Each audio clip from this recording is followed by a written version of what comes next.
Welcome back to Open Your Eyes. This is our first conversation, and there's a slight switch. We are jumping into the hidden challenges of PCOS. Now, I want to start off by saying that this is a topic that is close to my heart.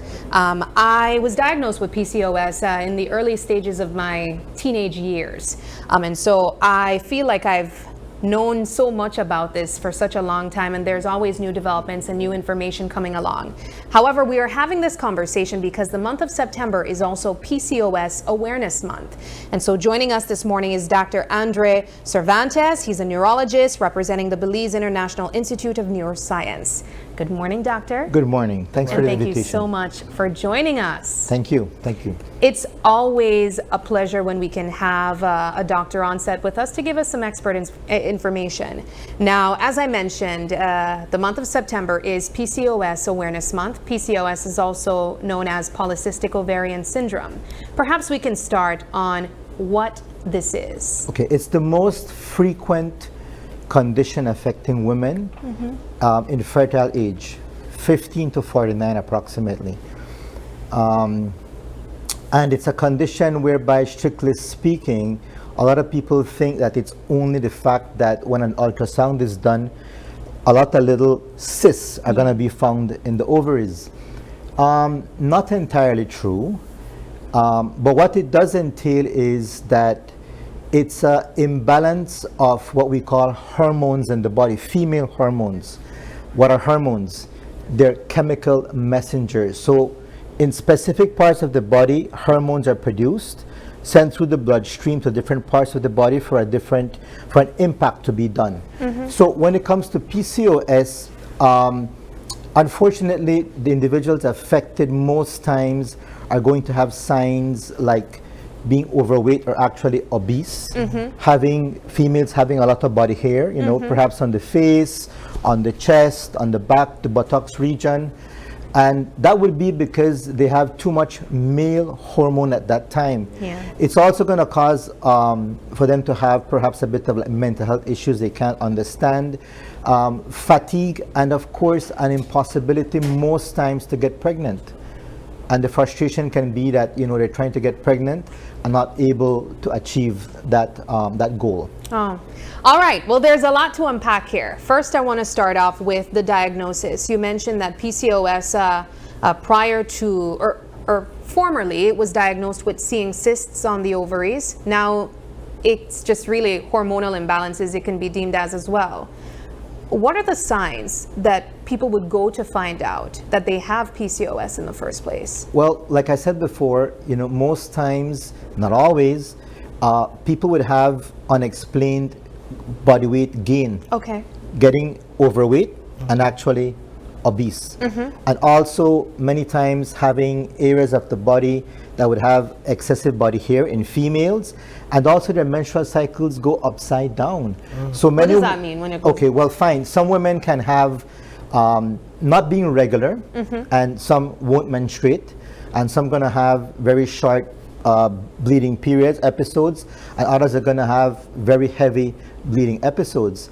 It's important, of course, for those women to visit their gynecologist or their general doctor to start the path towards a diagnosis per se.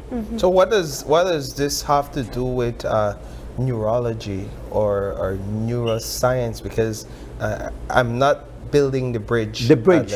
Well, to be honest with you, right, I'm not the type of expert that would see a patient like this initially. I'm like the end of the spectrum, and you know, whereby, you know, women with this, obviously a change in hormones, having an imbalance is going to have an impact on the brain, which is going to affect people, and you can have mental changes in your behavior, especially depression and anxiety. But that's not the most important part, because once you have a correction in that hormonal imbalance, women are able to lead a perfectly normal life. So what would you do, or how would you engage a patient with PCOS when they come to seek the services that you offer? Okay, well, let me put it this way first. I think one of the big sins we have in our society, generally speaking among doctors, is that we don't refer patients. And personally, I never discredit the role of being a general doctor, because I'm first a general doctor before being an ultra specialist. So it's important that, you know, that person sees a general doctor, perhaps a family physician, and from there the options we have in this country for PCOS primarily would be that I would ask my patient, if I have that suspicion, have you gone to see two people, the internist and your gynecologist? Because the strict specialist for PCOS in our country should be an endocrinologist. Unfortunately, we have none in country. I'll tell you though, Doc, Dr. Cervantes, I have visited many doctors over the course of my diagnosis, and the main ones that we would go to, and I say we because I speak to other women who have PCOS, they go to a gynecologist.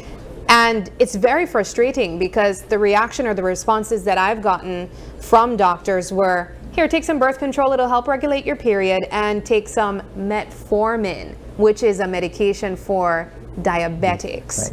Right. Why is that? Well, because it does help. The metformin is going to help because many times women with PCOS have problems with their insulin, have very high levels of insulin, or what we call insulin resistance. And metformin is a medication that is given to try to regulate that. It's part of the treatment per se. But again, and I'm not attacking my colleagues in gynecology because I'm not an expert in that. It's good what they do, but they only see a certain portion of what are basically the female reproductive hormones. An endocrinologist sees every single thing when it comes to hormones. So you need a complete picture. Let me stick a pin there. The good thing with endocrinologists, and there's some facilities that offer for perhaps virtual consulting, it's the only specialty that I know, perhaps besides mental health, psychology, psychiatry, that you can do virtually, whereby the endocrinologist, he or she, doesn't have to put their hands on you. They order a set of labs, and with the labs, basically, they're able to diagnose if yes, you have PCOS, or you have something different, or you may have another condition attached to that condition. How does neurology help a patient with PCOS? Not directly. It doesn't help directly.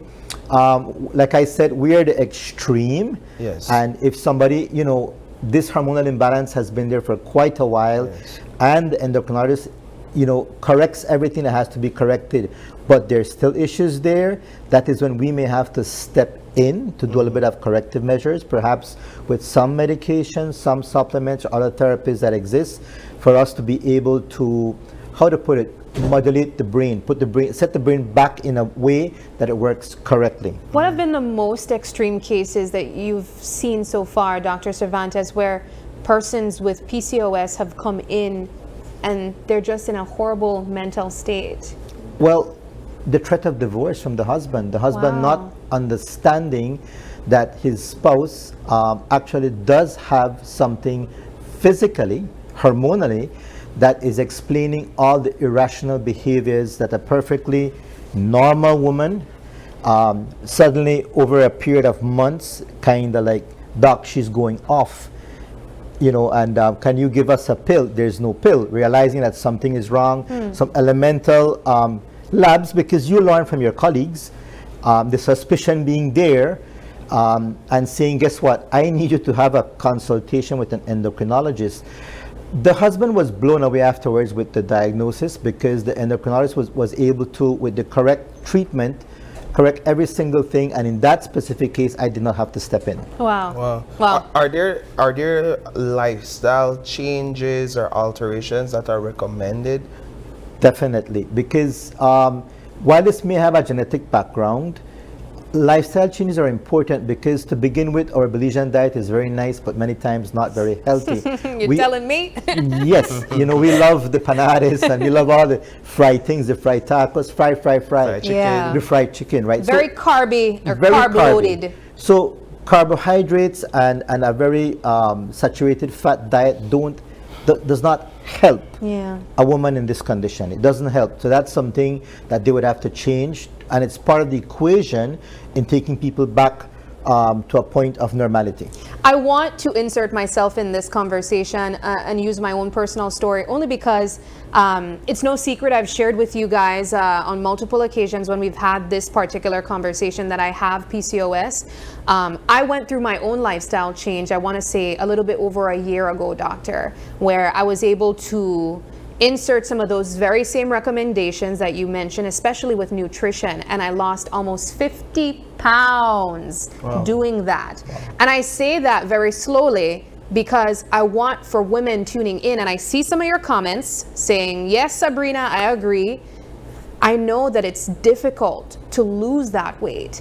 And I know that it feels like everyone's telling you, you go to the doctor and they say, I have to lose weight, but you feel like it's your PCOS causing the weight.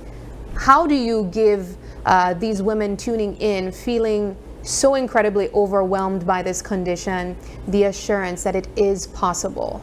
Well, it comes from being honest and telling people what your limitations are. And again, many times healthcare practitioners in our country specifically, we want to do it all, and we're not able to do it all. Let's be frank today.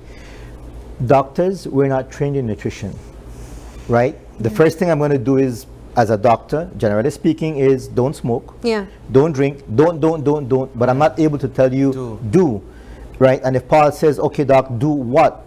In what proportions am I supposed to eat X, Y, and Z? We don't know. We don't have that training.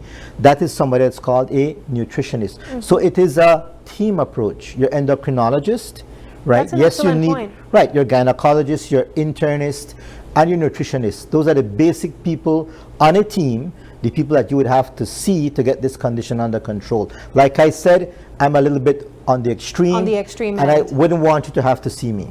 Now, my other question that I want to ask you, because I don't want for viewers tuning in to feel that if they have PCOS, or for there to be this misconception that if you have PCOS, you are barren, you're not able to have children. What do you say to persons who might be thinking No, but I think there's, what's important is time. We also are a society, and this is from experience, that of 100 patients I see, 99 want to know what they have but don't want to fix it. And one person wants to fix it. 99 want the magic pill, the magic injection that's going to take care of it. Even in this problem, when whatever medication, diet, or supplements are prescribed, it is a process. And you don't reach your goal and then you cheat on it. You reach your goal and you have to be consistent. Yeah. That's important, and I presume you are consistent. Oh, I'm insane, doctor. You can ask my coworkers. But I asked that because I know that there are several women who experience different fertility issues because they have not been able to manage their PCOS symptoms. And for others, I think there's this idea that if you have it, it's going to be a thorn in your side for the rest of your life. Can you reverse PCOS, or is this something that you just have to manage for the rest of the time being? Well, like I said, right, you need a proper diagnosis, and with the proper intervention, I haven't met a person as yet that can't get pregnant, right? Wow. It can be solved because that's what the endocrinologist will do. And if you do happen to be a person that separately does have fertility issues, there are experts in fertility, perhaps not in our country per se, but regionally over the border in Mexico and Guatemala, yes, there are people that we have fertility clinics that we can reach at some point. I know that you're not a gynecologist, but the fertility aspect of PCOS, is it as a result of missing your cycle by not ovulating, or is it you can have your cycle but still be infertile? Well, those are two different issues. Okay. Most times in PCOS, women are not ovulating. Okay. That's the number one situation. And if you're not releasing an ovule, an egg, right, then you can't get pregnant. Right. So how do you know when you're ovulating? Well, usually most women know if they keep their calendar, a little change in their body temperature. Of course, doctors can know at times based on whatever test they're sending. The hormones that the gynecologist will send, they can determine when exactly if you are ovulating. What I'm gathering is that because of medical intervention, someone living with PCOS can live as normal a life as possible. It is, that's right. But you have to be disciplined. And the problem is that generally speaking, we want a quick fix and we don't want to be disciplined. We don't want to make a lifestyle change, which is absolutely necessary in that pathology. So what is data showing in terms of statistics here in Belize, or perhaps even in the region? I know in Belize we kind of hard with the rough around the edges where statistics are concerned. That's the problem, that we don't, I can speak from a private practice perspective a little bit that I have seen. You'd be surprised from, somebody who's just a housewife at home to somebody who's an executive. It exists in all realms of society. All ethnic groups, all mixes of ethnic groups, there is no difference when it comes to that. What leads to it? Like I said before, there could be a genetic background to this and also lifestyle.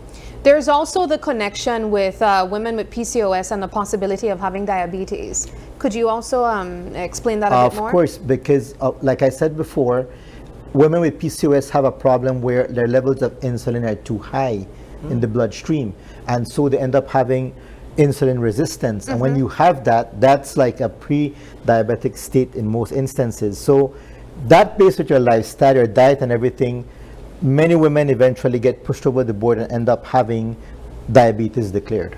Interesting. I also want to look at cancer, because oftentimes people with PCOS and people who don't have information on PCOS have this idea that if you have these type of cysts, they can potentially lead to cancer over time. Are there any studies on that? To my knowledge, when it comes to ovarian cancer, no.